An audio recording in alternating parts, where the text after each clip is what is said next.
Welcome to Ratchet Book Club, where we read hood classics and good classics. I'm Derek. 916-633-1537, Ratchet and Ratchet at gmail.com, Ratchet Book Club on Twitter, Ratchet Book Club on Facebook. Chapter 57. Virginia Kane, The Year of the Horse, 1966, and The Year of the Sheep, 1967, offered many opportunities for personal growth and self-improvement. Even if by Christmas Eve 1967, Junior would not be able to take a dry walk in the rain, this nevertheless was a period of great achievement and of much pleasure for him. It was also a disturbing time. While the horse and then the sheep grazed 12 months each, an H-bomb accidentally fell from a B-52 and was lost in the ocean off Spain for 2 months before being located. Mao Zedong launched his Cultural Revolution, killing 30 million people to improve Chinese society. James Meredith, civil rights activist, was wounded by gunfire during a march in Mississippi. In Chicago, Richard Speck murdered 8 nurses in a row house dormitory, and a month later, Charles Whitman climbed a tower at the University of Texas, from which he shot and killed 12 people.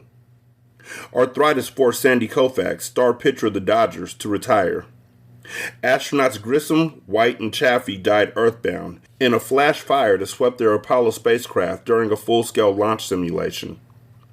Among the noted who traded fame for eternity were Walt Disney, Spencer Tracy, saxophonist John Coltrane, rest in peace, writer Carson McCullers, Vivian Lee, and Jane Mansfield. Junior bought McCullers The Heart is a Lonely Hunter, and though he didn't doubt that she was a fine writer, her work proved to be too weird for his taste.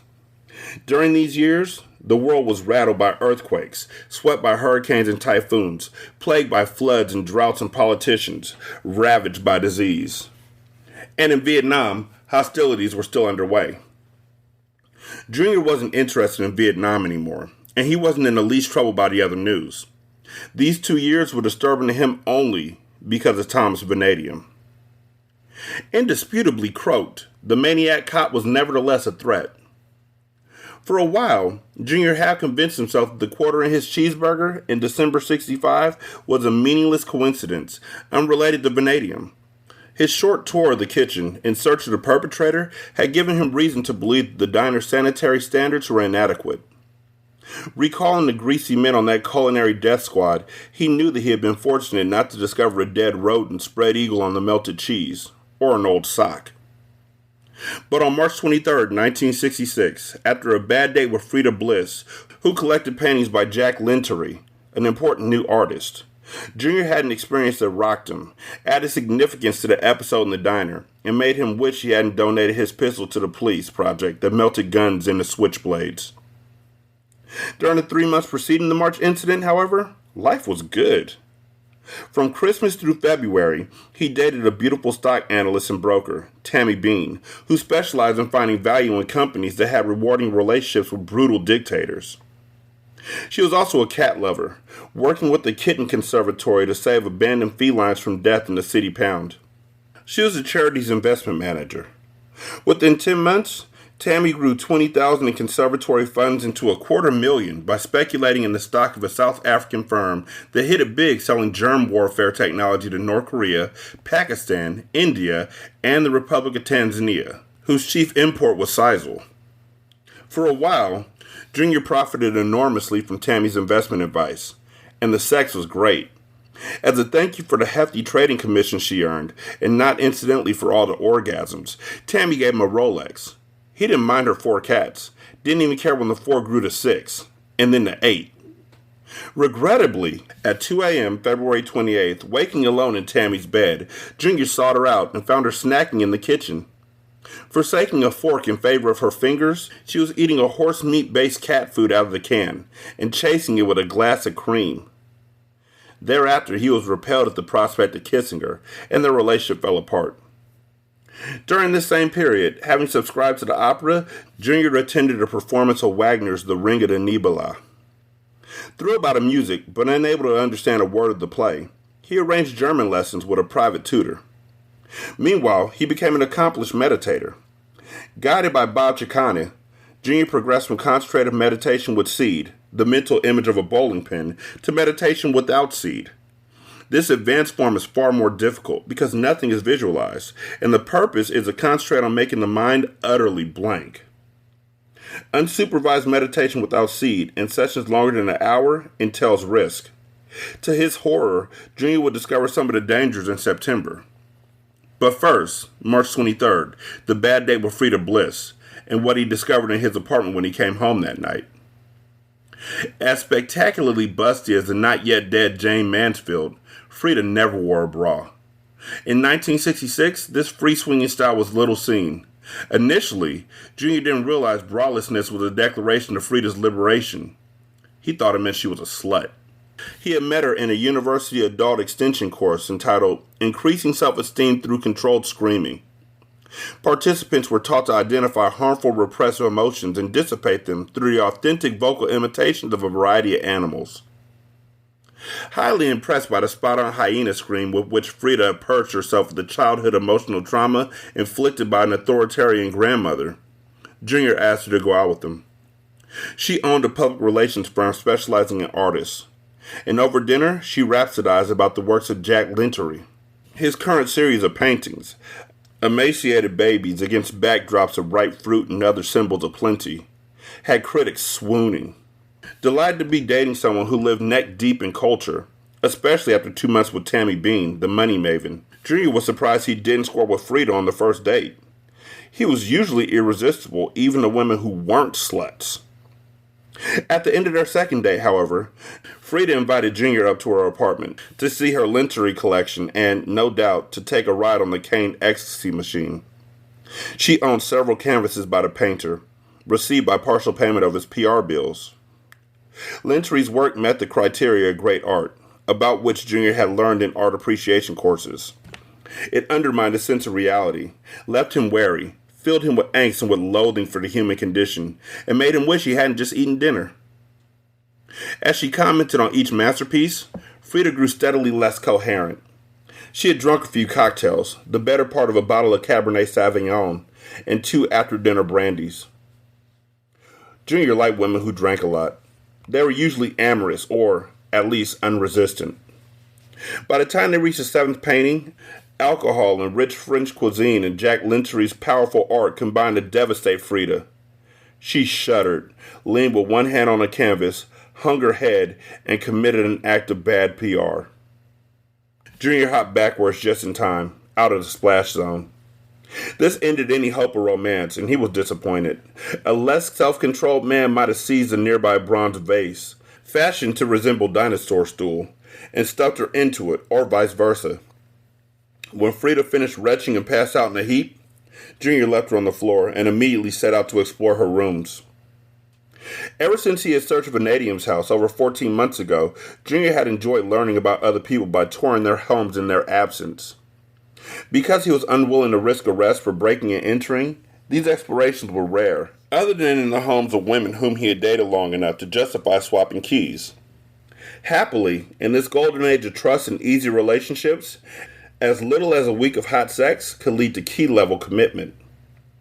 The sole drawback? Junior frequently had to change his locks.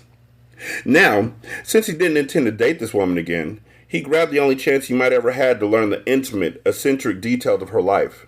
He began in her kitchen, with the contents of the refrigerator and cupboards, concluding his tour in her bedroom.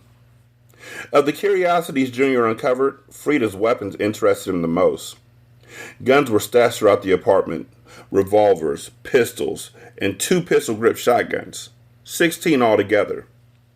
Most of these firearms were loaded and ready for use, but 5 remained in their original boxes, in the back of her bedroom closet.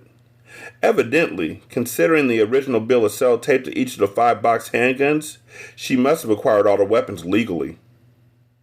Junior didn't find anything to explain her paranoia, though, to his surprise, he discovered 6 books by Caesar Zed in her small library. The pages were dog-eared. The text was heavily underlined. Clearly, she had learned nothing from her reading. No sincere and thoughtful student of Zed will be as sorely lacking in self-control as Frida Bliss. Junior took one of her box guns, a 9mm semi-automatic.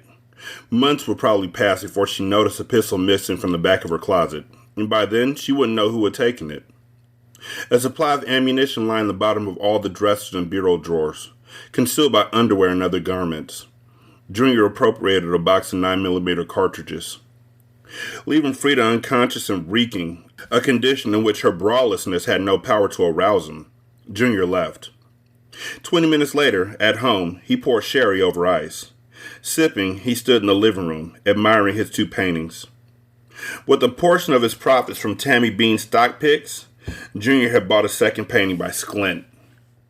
Titled In the Baby's Brain Lies the Parasite of Doom, version 6, it was so exquisitely repellent that the artist's genius could not be in doubt. Eventually, Junior crossed the room to stand before Industrial Woman in all her scrap metal glory.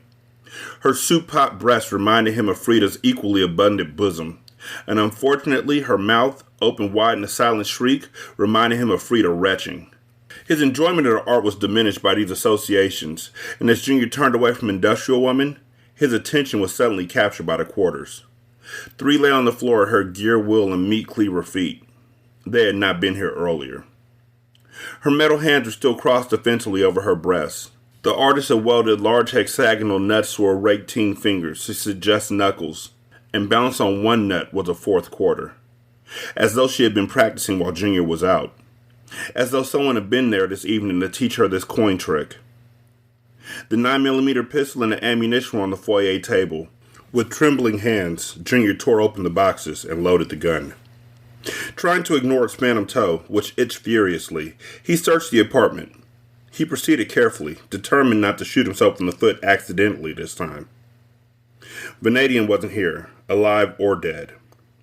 Junior phoned a 24-hour-a-day locksmith and paid premium post-midnight rates to have the double-dead bolts rekeyed. The following morning, he canceled his German lessons. It was an impossible language. The words were enormously long.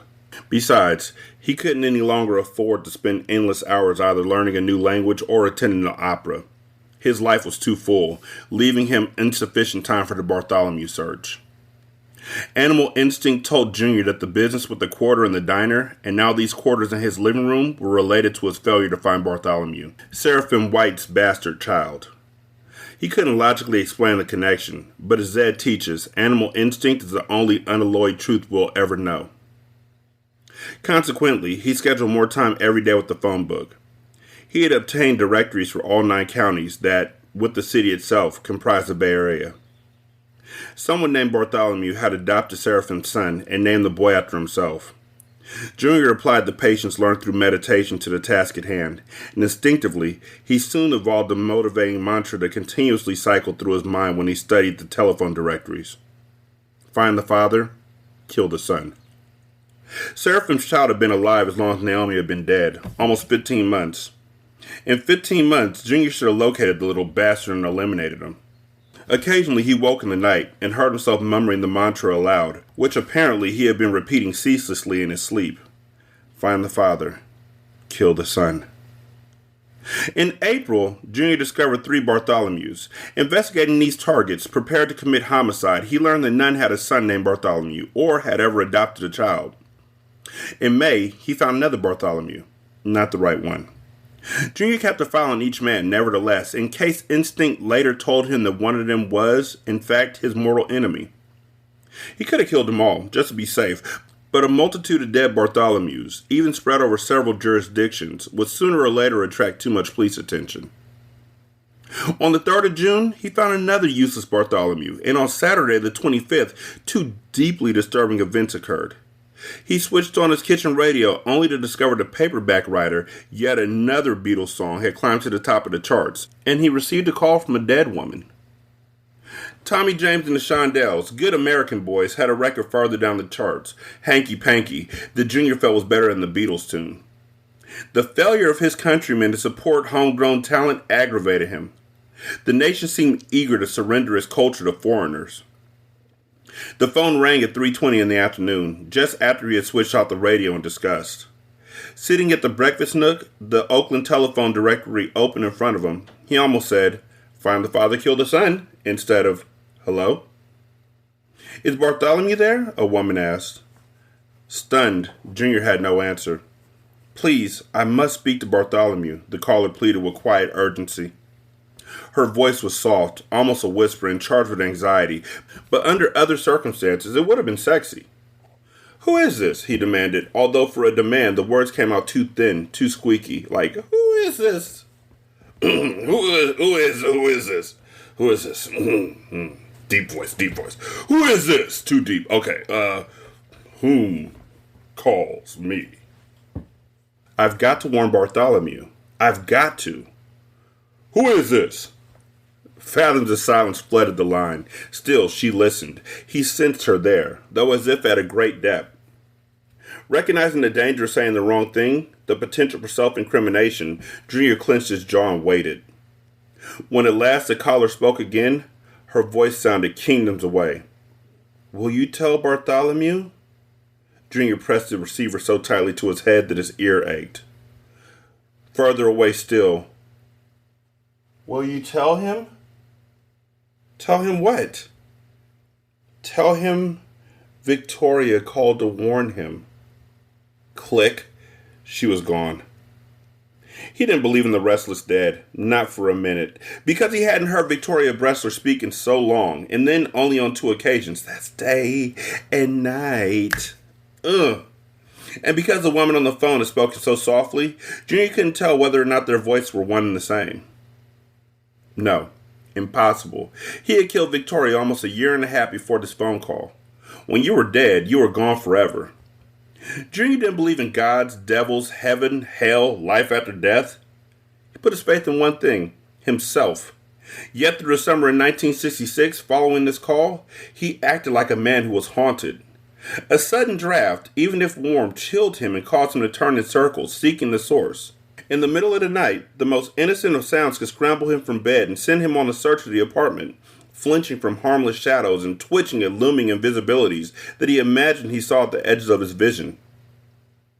Sometimes, while shaving or combing his hair, as he was looking in the bathroom or foyer mirror, Junior thought that he glimpsed a presence, dark and vaporous, less substantial than smoke, standing or moving behind him.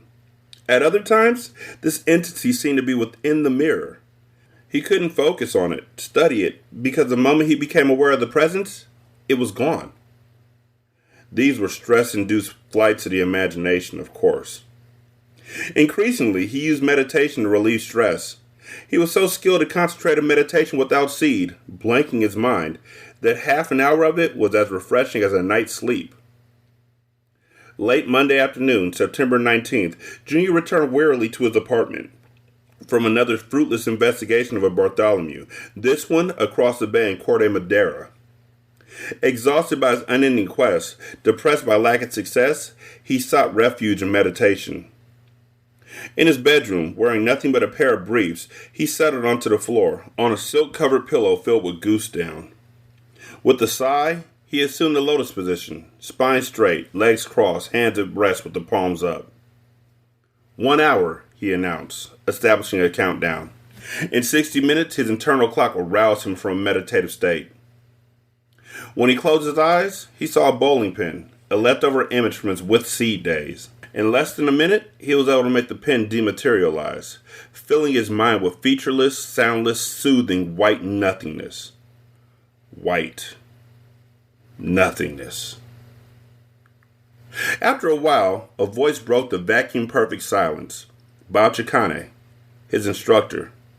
Bob gently encouraged him to return by degrees from the deep meditative state. Return, return, return. This is a memory, not a real voice. Even after you became an accomplished meditator, the mind resisted this degree of blissful oblivion and tried to sabotage it with oral and visual memories. Using all his powers of concentration, which were formidable, Junior sought to silence the phantom Chicane. At first, the voice steadily faded, but soon it grew louder again and more insistent. In his smooth whiteness, Junior felt the pressure on his eyes, and then came visual hallucinations, disturbing his deep inner peace. He felt someone peel up his eyelids, and Bob Chicane's worried face, with the sharp features of a fox, curly black hair, and a walrus mustache, were inches from his. He assumed that Chicane wasn't real. Soon, he realized that this was a mistaken assumption, because when his instructor began trying to unknot him from the lotus position, A defensive numbness deserted Junior, and he became aware of pain. Excruciating. His entire body throbbed from his neck to the tips of his 9 toes. His legs were the worst, filled with hot, twisting agony. Chikane wasn't alone. Sparky Vox, the building superintendent, approached behind him and hovered. 72 yet spry as a monkey, Sparky didn't walk so much as scamper like a capuchin. I hope it was alright I let him in, Mr. Kane. Junior had a capuchin's overbite too. He told me it was an emergency. After prying Junior out of the meditative position, Chikane pushed him onto his back and vigorously, indeed violently, massaged his thighs and calves. Really bad muscle spasms, he explained. Junior realized a thick drool oozed out of the right corner of his mouth. Shakily, he raised one hand to wipe his face. Apparently, he had been drooling for a long time. Where his chin and throat were not sticky, a crust of dry saliva glazed his skin. When you didn't answer the doorbell, man, I just knew what must have happened, Chikane told Junior. Then he said something to Sparky, who capered out of the room. Junior could not speak, nor even mewl in agony. All of the saliva had been draining forward, out of his open mouth, for so long that his throat was parched and raw. He felt as though he had munched on a snack of salted razor blades that were now stuck in his pharynx. His rattling wheeze sounded like scuttling scarabs. The rough massage had only just begun to bring a little relief to Junior's legs when Sparky returned with 6 stoppered rubber bags full of ice. This was all the bags they had down at the drugstore. Chikane packed the ice against Junior's thighs. Severe spasms caused inflammation. 20 minutes of ice alternating with 20 minutes of massage until the worst passes. The worst, actually, was yet to come. By now, Junior realized that he had been locked in a meditative trance for at least 18 hours. He had settled into the lotus position at 5 o'clock Monday afternoon, and Bob Chikane had shown up for the regular instruction session at 11 Tuesday morning. You're better at concentrated meditation without seed than anyone I've ever known, even me. That's why you, especially, should never undertake a long session unsupervised, Chikane scolded. At the very least, you should use your electronic meditation timer. I don't see it here, do I? Guiltily, Junior shook his head. No, I don't see it, Chikane repeated.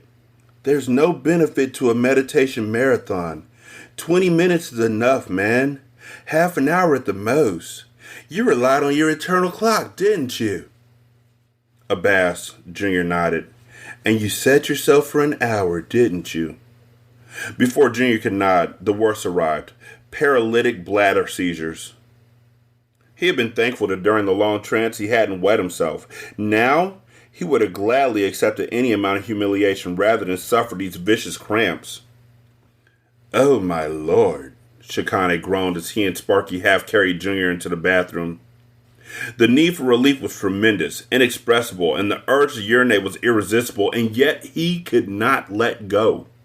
For more than 18 hours, his natural urinary process had been overridden by concentrated meditation. Now, the golden vault was locked tight. Every time that he strained for release, a new and more hideous cramp savaged him. He felt as if Lake Mead filled his distended bladder, while Boulder Dam had been erected in his urethra. In his entire life, Junior had never suffered this much pain without first having killed someone. Reluctant to depart until certain that his student was out of danger physically, emotionally, and mentally, Bob Chikane stayed until 3:30. When he left, he broke some bad news to Junior. I can't keep you on my student list, man. I'm sorry, but you're way too intense, man. Way too. Everything you do, all the women you run through, this whole art thing, whatever those phone books are about, now even meditation, like way too intense for me, too obsessive. Sorry, man. Have a good life, man. Alone, Junior sat in the breakfast nook with a pot of coffee and an entire Sara Lee chocolate fudge cake. After the paralytic bladder seizures had passed and Junior drained Lake Mead, Chikane recommended plenty of caffeine and sugar to guard against an unlikely but not impossible spontaneous return to a trance state. Anyway, after pumping alpha waves for as long as you just did, You shouldn't actually need to sleep anytime soon. In fact, although weak and achy, Junior felt mentally refreshed and wonderfully alert. The time had come for him to think more seriously about his situation and his future. Self-improvement remained a laudable goal, but his efforts needed to be more focused. He had the capacity to be exceptional at anything to which he applied himself. Bob Chicane had been right about that. Junior was far more intense than other men, possessed the greater gifts and the energy to use them. In retrospect, he realized meditation didn't suit him. It was a passive activity, while by nature he was a man of action, happiest when doing. He had taken refuge in meditation because he had been frustrated by his continuing failure in the Bartholomew hunt, and disturbed by his apparently paranormal experiences with quarters and with phone calls from the dead.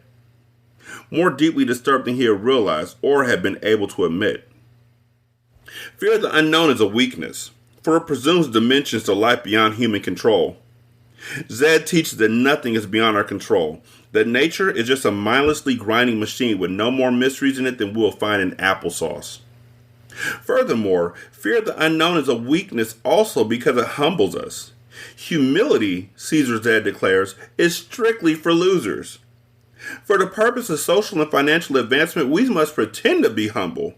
Shuffle our feet and duck our heads and make self-deprecating remarks because deceit is the currency of civilization. But if ever we wallow in genuine humility, we'll be no different from the mass of humanity which Zed calls a sentimental sludge in love with failure and the prospect of its own doom.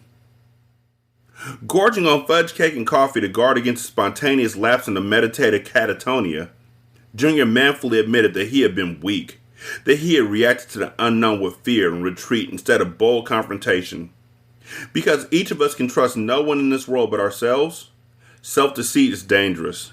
He liked himself better for this frank admission of weakness. Chastened by these recent events, he vowed to stop meditating, to avoid all passive responses to the challenges of life. He must explore the unknown rather than flinch from it in fear. Besides, through his explorations, he would prove that the unknown was all tapioca or applesauce or whatever. He must begin by learning as much as possible about ghosts, hauntings, and the vengeance of the dead. During the remainder of 1966, only two apparently paranormal events occurred in Junior Cain's life. The first on Wednesday, October 5th. On a culture stroll, checking out the news work in a circuit of his favorite art galleries, Junior arrived eventually at the show windows of Gallery Coquine. Prominently displayed to passerbys on the busy street was a sculpture of Roth Griskin, two large pieces, each weighing at least 500 pounds, and 7 much smaller bronzes elevated on pedestals. Griskin, a former convict, had served 11 years for second-degree murder before the lobbying efforts of a coalition of artists and writers had won his parole. He possessed a huge talent. No one before Griskin had ever managed to express this degree of violence and rage in the medium of bronze, and Junior had long kept the artist's work on his short list of desired acquisitions. In the gallery windows, 8 of the 9 sculptures were so disturbing that many passerbys, catching sight of them, blanched and looked away and hurried on. Not everyone could be a connoisseur. The 9th piece was not art, certainly not a work by Griskin, and could disturb no one half as much as it rattled Junior. Upon a black pedestal stood a pewter candlestick, identical to the one that had cracked the skull of Thomas Vanadium and had added dimension to the cop's previously pan-flat face. The gray pewter appeared to be mottled with a black substance, perhaps char, as though it had been soiled in a fire. At the top of the candlestick, the drip pan and the socket were marked by a wine-red drizzle, the color of well-aged bloodstains. From these ominous spatters, several fibers bristled, having stuck to the pewter when the drizzle was still wet. They appeared to be human hairs. Fear clotted in Junior's veins, and he stood like an impacted embolism in the busy flow of pedestrians, certain that he himself would at any moment succumb to a stroke. He closed his eyes, counted to 10, opened them. The candlestick still rested atop the pedestal. Reminding himself that nature was merely a dumb machine, utterly devoid of mystery, and that the unknown would always prove familiar if he dared to lift its veil, Junior discovered he could move. Each of his feet seemed to weigh as much as one of Roth Griskin's cast bronzes, but he crossed the sidewalk and went into Gallery Coquine. Neither customers nor staff could be found in the first of the three large rooms. Only cheaper galleries were crowded with browsers and unctuous sales personnel. In an establishment as upscale as Kokin, the hoi polloi were discouraged from gawking, while the high value and extreme desirability of the art was made evident by the staff's almost pathological aversion to promoting the merchandise. The second and third rooms proved to be deserted as well, and as muffled as the cushioned spaces of a funeral home, but an office was tucked discreetly in the back of the final chamber. As Junior crossed the third room, apparently monitored by closed-circuit security cameras, a man glided out of the office to greet him. This gallerier was tall, with silver hair, chiseled features, and the all-knowing imperious manner of a gynecologist of royalty. He wore a well-tailored gray suit, and his gold Rolex was the very watch that Roth Griskin might have killed him for in his salad days. "I'm interested in one of the smaller Griskins," said Junior, managing to appear calm, although his mouth was dry with fear and his mind spun with crazy images of the maniac cop, dead and rotting, but nevertheless lurching around San Francisco. "Yes," the silver-haired eminence replied, wrinkling his nose as though he suspected that this customer would ask if the display pedestal was included in the price. "I'm captivated more by painting than I am by most dimensional work," Junior explained. "Really, the only sculpture I've acquired is Peripherance." Industrial Woman, which he had purchased for a little more than $9,000 less than 18 months ago and at another gallery, would fetch at least $30,000 in the current market. So rapidly had Bevel Peripherance's reputation risen. The gallerier's icy demeanor thawed marginally at this proof of taste and financial resources. He either smiled or grimaced at a vague but unpleasant smell, hard to tell which, and identified himself as the owner, Maxime Coquin. "The piece that's intrigued me," Junior revealed, "is the one that's rather like a candlestick. It's quite different from the others." Professing befuddlement, the gallerier led the way through 3 rooms to the front windows, gliding across the polished maple floors as though he were on wheels. The candlestick was gone. The pedestal on which it stood now held a Griskin bronze so devastatingly brilliant that one look at it would give nightmares to nuns and assassins alike. When Junior attempted to explain himself, Maxime Coquin summoned an expression no less dubious than that of a policeman listening to the alibi of a suspect with bloody hands. Then, "I'm quite sure the Roth Griskin does not make candlesticks. If that's what you're looking for, I'd recommend the housewares department at Gump's." Both angry and mortified, yet still fearful, a walking multimedia collage of emotions, Junior left the gallery. Outside, he turned to look at the display windows. He expected to see the candlestick, supernaturally apparent only from this side of the window, but it wasn't there. Throughout the autumn, Junior read book after book about ghosts, poltergeists, haunted houses, ghost ships, seances, spirit rapping, spirit manifestation, spirit writing, spirit recording, trance speaking, conjuration, exorcism, astral projection, Ouija board revelation, and needlepoint.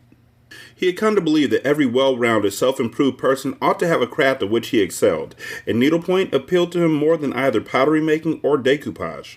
For pottery, he would require a potter's wheel and a cumbersome kiln, and decoupage was too messy, with all the glue and lacquer. By December, he began his first project, a small pillowcase featuring a geometric border surrounding a quote from Caesar's Ed. "Humility is for losers." At 3:22 in the morning, December 13th, following a busy day of conducting ghost research, seeking Bartholomew's in the telephone book, and working on his needlepoint, Junior awakened to singing. A single voice, no instrumental accompaniment, a woman. Initially, lying drowsily in the sumptuous comfort of Bertizzi cotton sheets with black silk piping, Junior assumed that he was in a twilight state between wakefulness and sleep, and that the singing must be a lingering fragment of a dream.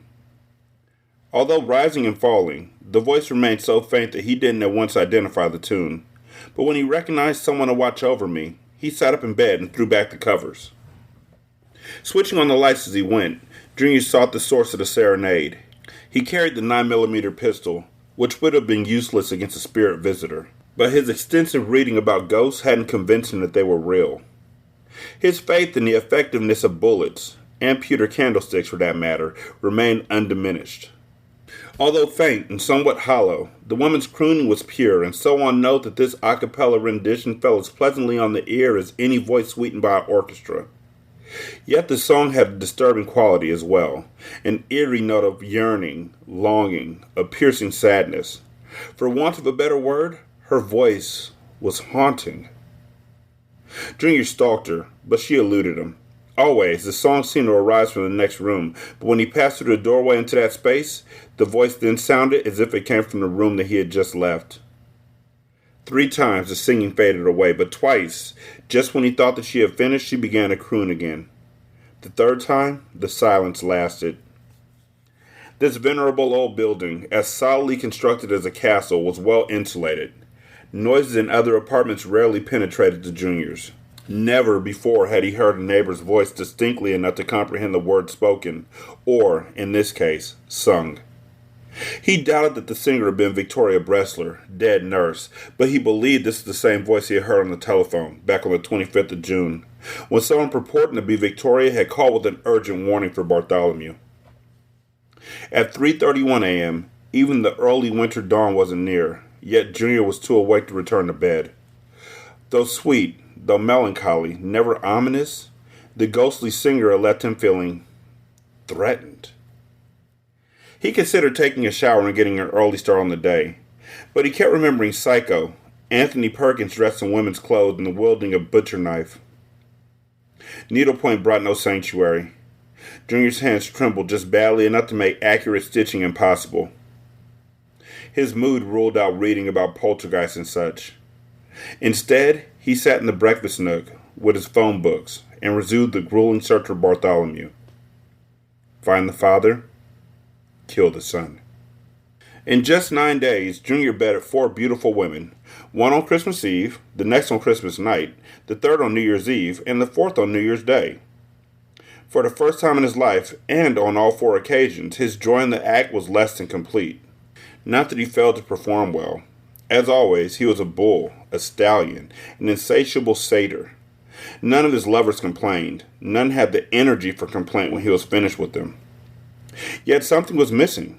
He felt hollow, unfinished. As beautiful as they were, none of these women satisfied him as profoundly as Naomi had satisfied him. He wondered if the missing thing might be love. With Naomi, sex had been glorious because they were bonded on multiple levels, all deeper than the mere physical. They had been so close, so emotionally and intellectually entwined, that in making love to her, he had been making love to himself, and he would never experience a greater intimacy than that. He yearned for a new heartmate. He was wise enough to know that no amount of yearning could transform the wrong woman into the right one. Love couldn't be demanded, planned, or manufactured. Love always came as a surprise, snuck up on you when you least expected it, like Anthony Perkins in a dress. He could only wait and hope.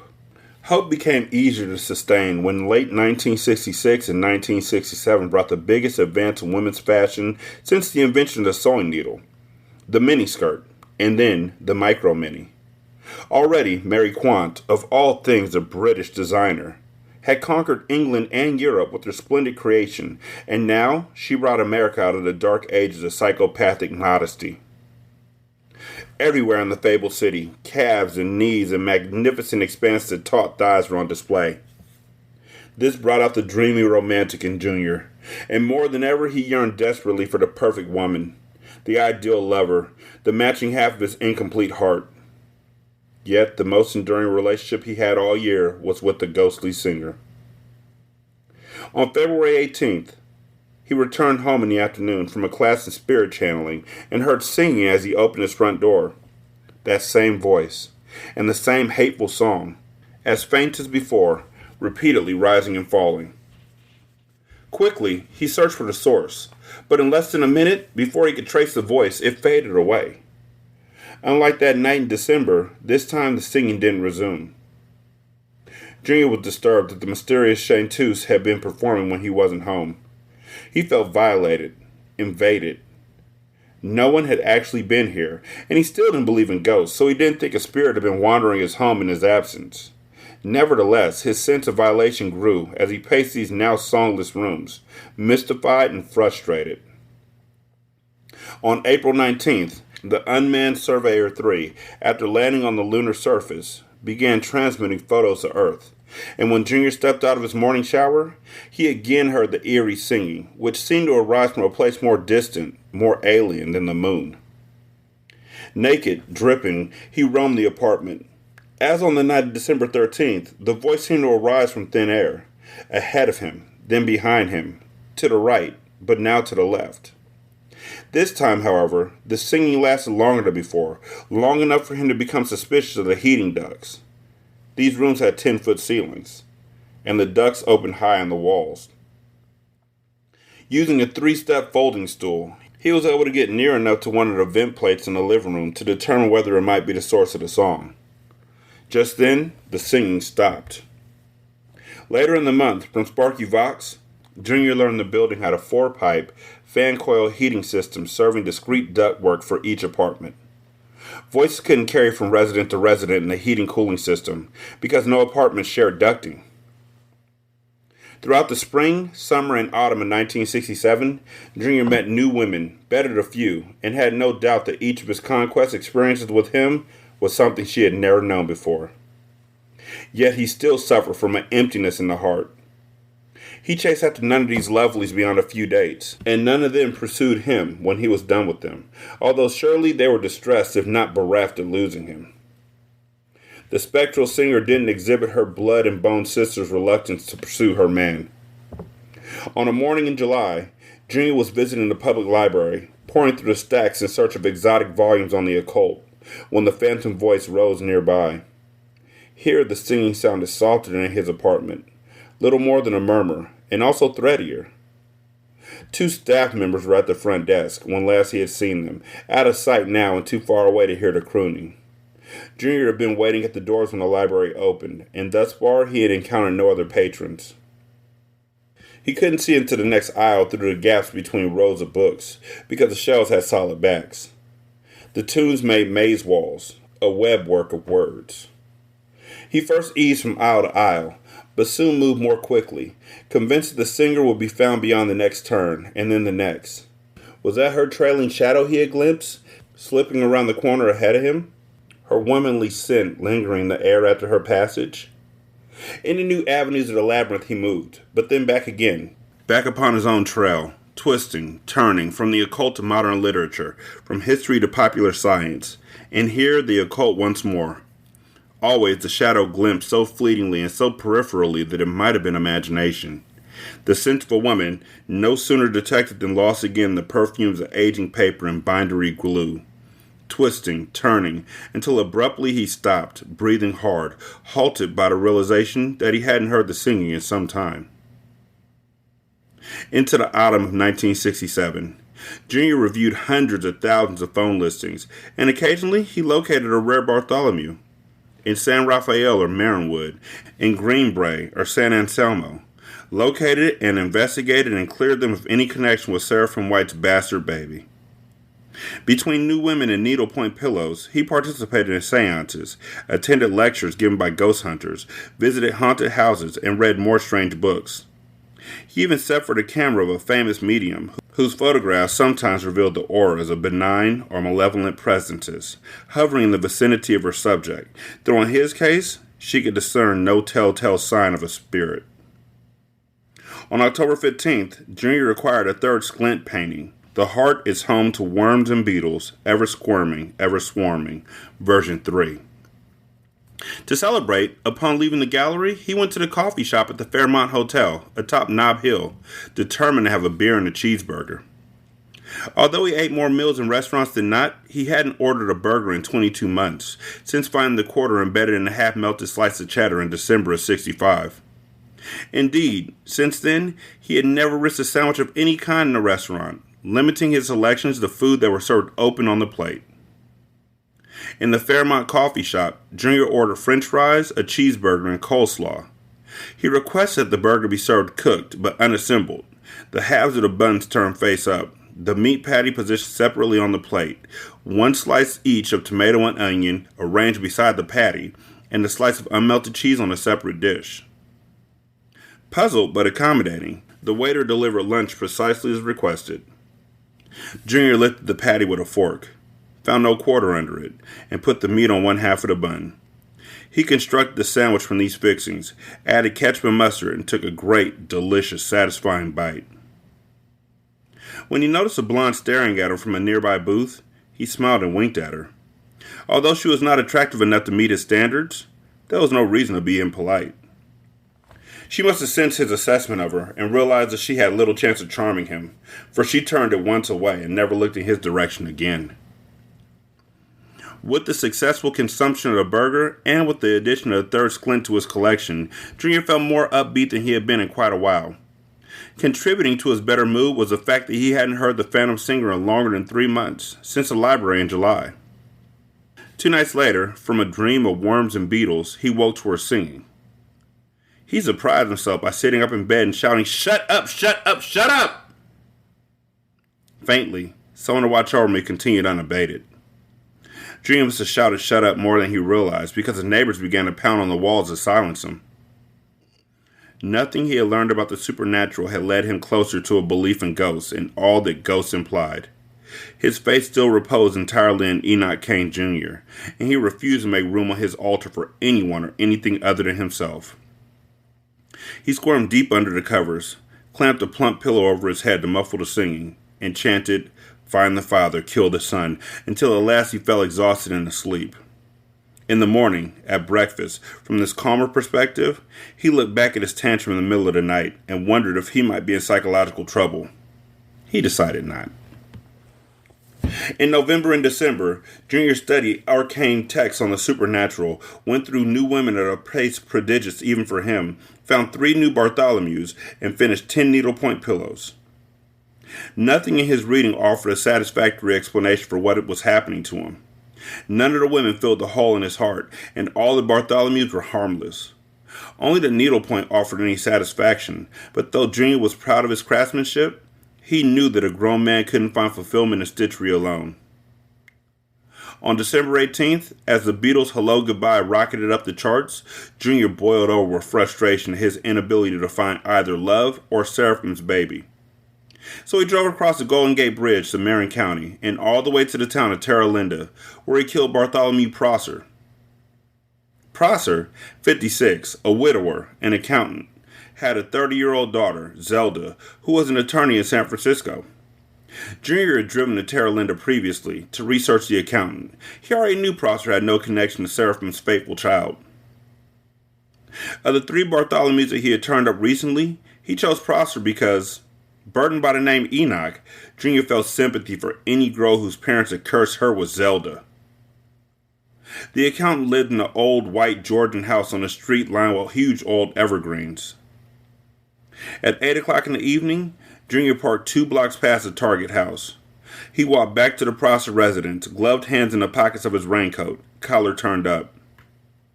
Dense, white, slowly billowing masses of fog rolled through the neighborhood, scented with wood smoke from numerous fireplaces, as though everything north to the Canadian border was ablaze. Junior's breath smoked from him as if he contained a seething fire of his own.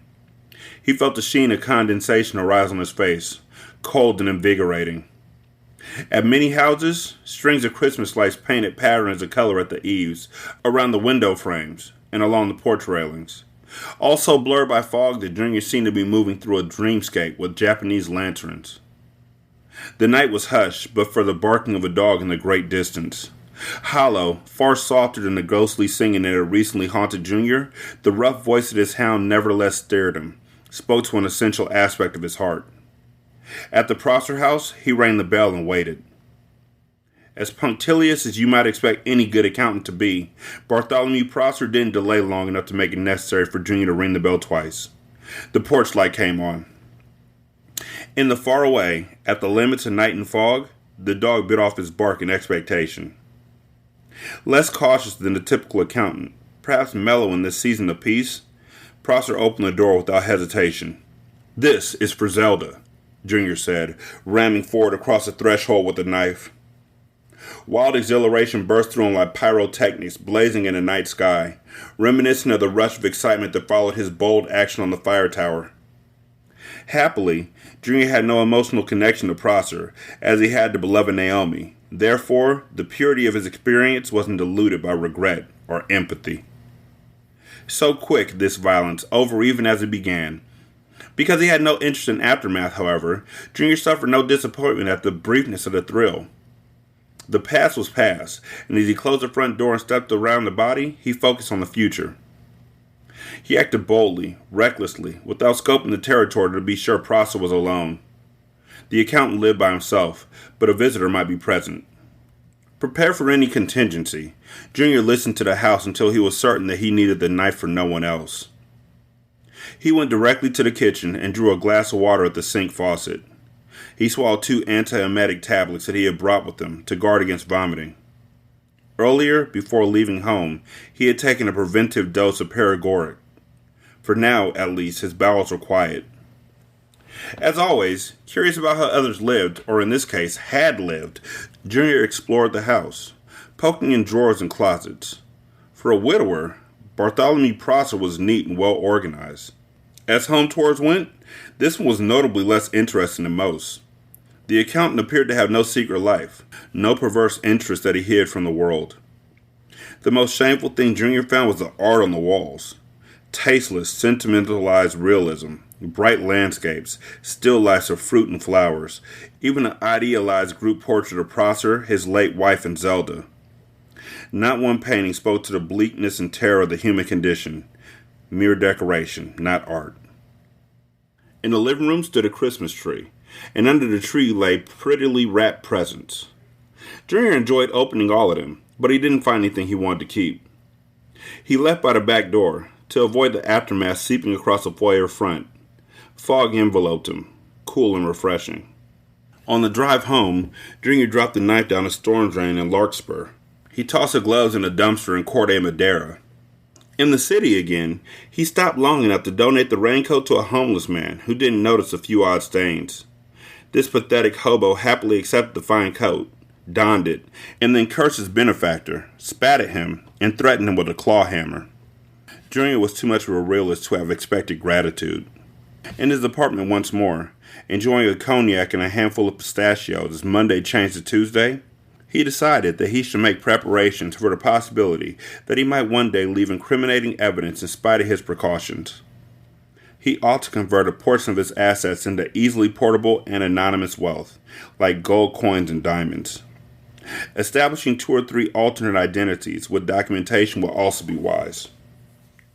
During the past few hours, he had changed his life again, as dramatically as he had changed it on that fire tower almost 3 years ago. When he pushed Naomi, profit was the motive. He killed Victoria and Vanadium in self-defense. Those 3 deaths were necessary. He stabbed Prosser, however, merely to relieve his frustration and to enliven the dull routine of a life made dreary by the tedious Bartholomew hunt and by loveless sex. In return for more excitement, he assumed greater risk. To mitigate risk, he must have insurance. In bed, lights out, Junior marveled at his daredevil spirit. He never stopped surprising himself. Neither guilt nor remorse plagued him. Good and bad, right and wrong were not issues to him. Actions were either effective or ineffective, wise or stupid, but they were all value neutral. He didn't wonder about his sanity either, as a less self-improved man might have done. No madman strives to enhance his vocabulary or to deepen his appreciation for culture. He did wonder why he had chosen this night of all nights to become even more fearless of an adventurer, rather than a month ago or a month hence. Instinct told him that he felt the need to test himself, that a crisis was fast approaching, and that to be ready for it, he must be confident that he could do what needed to be done when crunch came. Slipping into sleep, Junior suspected that Prosser might have been less lark than preparation. Further preparation, the purchase of gold coins and diamonds, the establishment of false identities, had to be delayed due to the hives. An hour short of dawn, Junior was awakened by a fierce itching, not limited to his phantom toe. His entire body, over every plane and into every crevice, prickled and tingled and burned as with fever, and itched. Shuddering, rubbing furiously at himself, he stumbled into the bathroom. In the mirror, he confronted a face he hardly recognized, swollen, lumpy, peppered with red hives.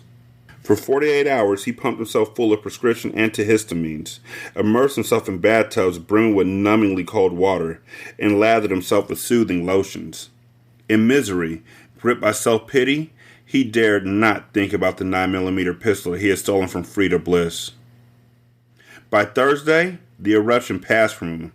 Because he had had the self-control not to claw at his face or hands, he was presentable enough to venture out into the city. Although people in the streets could have seen the weeping scabs and inflamed scratches that tattooed his body and limbs, they would have fled with the grim certainty that the Black Plague, or worse, was loose among them. During the following 10 days, he withdrew money from several accounts. He converted selected paper assets into cash as well. He also sought a supplier of high-quality counterfeit ID. This proved easier than he anticipated. A surprising number of the women who had been his lovers were recreational drug users, and over the past couple years he had met several dealers who supplied them. From the least savory of these, he purchased $5,000 worth of cocaine and LSD to establish his credibility, after which he inquired about forged documents. For a finder's fee, Junior was put in touch with a papermaker named Google. This was not his real name, but with his crossed eyes, large rubbery lips, and massively prominent Adam's apple, he was as perfect to Google as ever they have been. Because drugs foil all efforts at self-improvement, Junior had no use for the cocaine and acid. He didn't dare sell them to recover his money. Even $5,000 wasn't worth risking arrest. Instead, he gave the pharmaceuticals to a group of young boys playing basketball in a schoolyard and wished them a Merry Christmas. The 24th of December began with rain, but the storm moved south soon after dawn. Sunshine tinseled the city, and the streets filled with last-minute holiday shoppers. Junior joined the throngs, although he had no gift list or feeling for the season. He just needed to get out of his apartment, because he was convinced the Phantom Singer would soon serenade him again. She hadn't sung since the early morning hours of October 18th, and no other paranormal event had occurred since then. The waiting between manifestations scraped the Junior's nerves worse than the manifestations themselves. Something was due to happen in this peculiar, extended, almost casual haunting under which he had suffered for more than 2 years, since finding the quarter in his cheeseburger. While all around him in the streets, people bustled in good cheer, Junior slouched along in a sour mood, temporarily having forgotten to look for the bright side. Inevitably, man of the arts that he was, his slouching brought him to several galleries. In the windows of the fourth, not one of his favorite establishments, he saw an 8x10 photograph, a seraphim white. The girl smiled, as stunningly beautiful as he remembered her, but she was no longer 15, as she had been when he had last seen her. Since her death in childbirth nearly 3 years ago, she had matured and grown lovelier than ever. If Junior had not been such a rational man, schooled in logic and reason by the books of Caesar's Ed, he might have snapped there in the street, before the photograph of Seraphim, might have begun to shake and sob and babble until he wound up in a psychiatric ward. But although his trembling knees felt no more supported than aspic, they didn't dissolve under him. He couldn't breathe for a minute, and his vision darkened at the periphery, and the noise of passing traffic suddenly sounded like agonizing shrieks of people, tortured beyond endurance. But he held fast to his wits long enough to realize that the name under the photo, which served as the centerpiece of a poster, read Celestina White in 4-inch letters, not Seraphim. The poster announced an upcoming show, titled This Momentous Day, by the young artist calling herself Celestina White. Dates for the exhibition were Friday, January 2nd through Saturday, January 27th. Warily, Junior ventured into the gallery to make inquiries. He expected the staff to express utter bafflement at the name Celestina White. Expected the poster to have vanished when he returned to the display window. Instead, he was given a small color brochure featuring samples of the artist's work. It also contained the same photograph of her smiling face that graced the window. According to the brief biographic note with the picture, Celestina White was a graduate of San Francisco's Academy of Art College. She had been born and raised in Spruce Hills, Oregon, the daughter of a minister.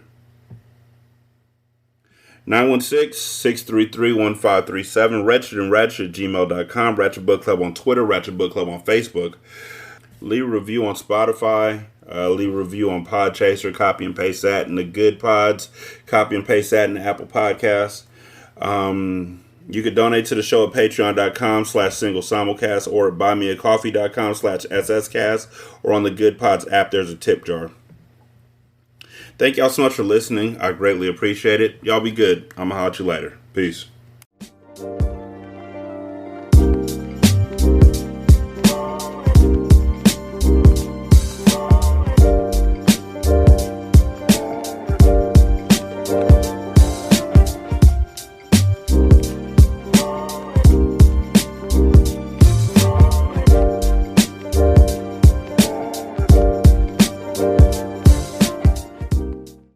The intro and outro to Ratchet Book Club is by That Kid Garan, and it's called Goodbyes. You can email him at tkgbeats94@gmail.com for more information on how to lease this beat. This is Single Simulcast. Don't know by now, did you slip?